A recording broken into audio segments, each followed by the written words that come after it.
ಇವತ್ತು ರಿಸಲ್ಟ್ಸ್ ದಿನ ಯಾರೆಲ್ಲ ಪೇರೆಂಟ್ಸ್ ಇದ್ರೋ ದಯವಿಟ್ಟು ಈ ಮಾತುಗಳನ್ನ ಕೇಳಿಸ್ಕೊಳ್ಳಿ. ಆ್ಯಂಡ್ ನಿಮಗೆ ಗೊತ್ತಿರುವಂಥ ಎಷ್ಟೆಲ್ಲ ಪೋಷಕರಿದ್ದಾರೋ ಅವ್ರಿಗೂ ಕೂಡ ಈ ವಿಡಿಯೋನ ರೀಚ್ ಮಾಡಿಸಿ. ನಿಮ್ಮ ಮಗ ಅಥವಾ ಮಗಳನ್ನ ಮಾರ್ಕ್ಸಿಂದ ಅಳಿಬೇಡಿ. ಅವ್ರಿಗಿಂತ ತುಂಬ ದೊಡ್ಡ ಜೀವನ ಇದೆ, ಬದುಕ್ತಾರೆ, ತುಂಬ ದೊಡ್ಡ ಬದುಕನ್ನು ಕಟ್ಕೊಳ್ತಾರೆ. ಅವ್ರ ಕನಸುಗಳೇನಿದೆಯೋ ಅದಕ್ಕೆ ಸಾಥ್ ಕೊಟ್ಟು ನೀವು ಜೊತೆಯಲ್ಲಿ ನಿಲ್ಲಿ. ಈ ಮಾರ್ಕ್ಸಿಂದ ದಯವಿಟ್ಟು ಅವ್ರನ್ನ ಅಳಿಯೋದಕ್ಕೆ ಹೋಗಬೇಡಿ. They have a very good future. ಇವತ್ತು ಆಲ್ರೆಡಿ ನಿಮ್ಮ ಮಕ್ಕಳು ತುಂಬ ಪ್ರೆಷರಲ್ಲಿ ಇರ್ತಾರೆ. ನೀವು ಆಡೋ ಪ್ರತಿಯೊಂದು ಮಾತನ್ನು ಕೂಡ ಅವ್ರನ್ನ ಹೀಲ್ ಮಾಡ್ಬೋದು ಅಥವಾ ಅವ್ರನ್ನ ಹರ್ಟ್ ಮಾಡ್ಬೋದು.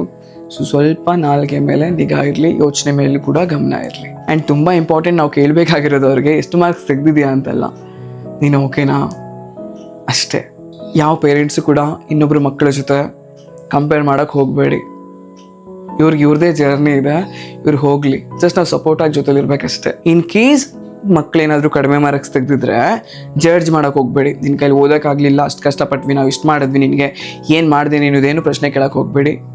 ಜಸ್ಟ್ ಸೇ ದಟ್ ನಾನು ಜೊತೆಲಿದ್ದೀನಿ, ಇಟ್ಸ್ ಫೈನ್ ಅಂತ ಸಪೋರ್ಟ್ ಮಾಡಿ. ನೀವು ಬೈಯೋದ್ರಿಂದ ಅವ್ರಿಗೆ ಭಯ ಆಗುತ್ತೆ ಹೊರತಾಗಿ ಅವ್ರ ಗ್ರೋತ್ ಆಗಲ್ಲ.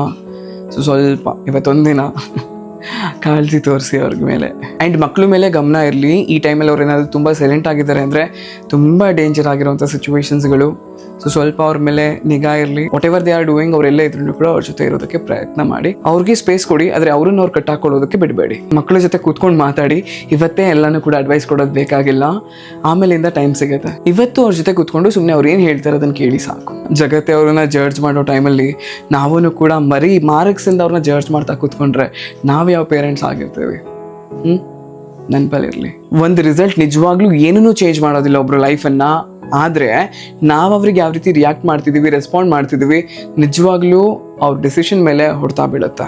ಅವ್ರ ಮೈಂಡ್ಸೆಟ್ನು ಕೂಡ ಬದಲಾಯಿಸುತ್ತೆ. ಸೊ ಸ್ವಲ್ಪ ನಾವು ಎಚ್ಚರಿಕೆಯಿಂದ ಇರಬೇಕು. ಆ್ಯಂಡ್ ಎಲ್ಲದಕ್ಕಿಂತ ಇಂಪಾರ್ಟೆಂಟ್, ನಿಮ್ಮ ಪ್ರೀತಿ ಅವ್ರ ಮೇಲೆ ಏನಿದೆಯೋ ಅದು ಮಾರ್ಕ್ಸಿಂದ ಬರಬಾರ್ದು. ಅದು ಯಾವತ್ತೂ ಕೂಡ ಅನ್ಕಂಡೀಷ್ನಲ್ ಆಗಿರಬೇಕು. ನನಗೆ ಗೊತ್ತು ನೀವು ಅವ್ರನ್ನ ಎಷ್ಟು ಪ್ರೀತಿಸ್ತೀರಾ ಅಂತ, ಬಟ್ ಈ ಸಮಯದಲ್ಲಿ ರಿಸಲ್ಟ್ ಮೇಲೆ ನಮಗೆ ಗಮನ ಇರುತ್ತೆ, ಪ್ರೆಷರ್ ಇರುತ್ತೆ, ಕಂಪ್ಯಾಷನ್ ಇರುತ್ತೆ, ಸುತ್ತಮುತ್ತ ಪರಿಸರ, ನಮ್ಮ ರಿಲೇಷನ್ಸ್ ಆಗಿರ್ಬೋದು, ಎಲ್ಲರಿಗೂ ಕೂಡ ನಮ್ಮ ಮಕ್ಳ ಮೇಲೇ ಗಮನ ಇರುತ್ತೆ. ಬಟ್ ಇಟ್ ಈಸ್ ಓಕೆ, ಅವ್ರು ಏನಾದರೂ ಮಾತಾಡ್ಕೊಳ್ಳಿ, ಏನಾದ್ರು ಅನ್ನಲಿ, ನಮಗೆ ನಮ್ಮ ಮಗು ಇಂಪಾರ್ಟೆಂಟ್ ಇವಾಗ. ಸೊ ನಾವು ಅವ್ರನ್ನ ಅನ್ಕಂಡೀಷ್ನಲ್ ಆಗಿ ಪ್ರೀತಿಸಬೇಕು, ಅವ್ರು ಹಾಕಿರೋಂಥ ಎಫರ್ಟ್ಸ್ಗೆ ಗೌರವಿಸಬೇಕು. ಆ್ಯಂಡ್ ಅವ್ರ ಜೊತೆಲಿದ್ದು ನಾನಿದೆ, ನೀನೇನಕ್ಕೂ ಹೆದರ್ಕೊಳ್ಬೇಡ, ಏನಾದರೂ ಆಗಲಿ ರಿಸಲ್ಟ್ ನಿನಗೆ ಮ್ಯಾಟ್ರ್ ಆಗೋದಿಲ್ಲ ಅನ್ನೋದನ್ನು ನಾವು ಹೇಳಿ ತಿಳಿಸ್ಬೇಕು ಅವ್ರಿಗೆ, ಓಕೆನಾ? ಸೊ ವಿಡಿಯೋನ ಸೇವ್ ಮಾಡಿ ಇಟ್ಕೊಳ್ಳಿ. ಆ್ಯಂಡ್ ಎಷ್ಟು ಜನ ಪೇರೆಂಟ್ಸ್ ಮಕ್ಕಳಿಗೆ ಇದನ್ನು ಶೇರ್ ಮಾಡಿ. ಮೇ ಬಿ ಮಕ್ಕಳಿಗೆ ಇದು ರೀಚ್ ಆದರೆ ಅವ್ರ ಪೇರೆಂಟ್ಸ್ಗೂ ಕೂಡ ಅವ್ರು ತೋರಿಸ್ಬೋದು. ಬಟ್ ಆದಷ್ಟು ಇದನ್ನು ಡೌನ್ಲೋಡ್ ಮಾಡ್ಕೊಂಡಾದ್ರೂ ಸರಿ, ವಾಟ್ಸಪ್ಪಲ್ಲಾದ್ರೂ ಸರಿ, ಜಸ್ಟ್ ಪೇರೆಂಟ್ಸ್ಗೆಲ್ಲರಿಗೂ ಕೂಡ ಶೇರ್ ಮಾಡಿ.